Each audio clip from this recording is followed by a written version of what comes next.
Assalamualaikum warahmatullahi wabarakatuh. Tempangkeun nami abdi Rayhan Adriano ti kelas 7I. Bade nyaritakeun sakadang kuya jeung sakadang monyet ngala cabe. Monyet jeung kuya ngala cabe ka kebun patani. Monyet buru-buru ngahakan cabe anu geus beureum. Monyet ladaeun terus ngucap seuha lata lata lata. Patani kaluar tina saung. Monyet lumpat sedengkeun kuya katewak sabab lumpatna boyot. Geus kitu kuya ku patani di kurungan. Cenah isukna rek dipencit.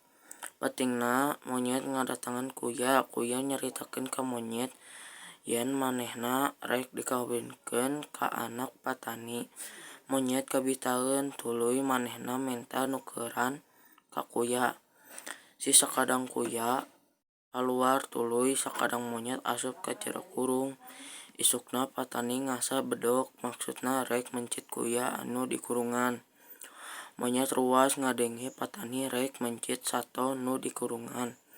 Loba akal monyet papaehan dina jero kurung. Barang patani muka kurung, patani reuas sabab di jero kurung lain kuya tapi monyet paeh. Monyet dialungkeun ka kebon. Geus dialungkeun berebet monyet lumpat sataker kebek.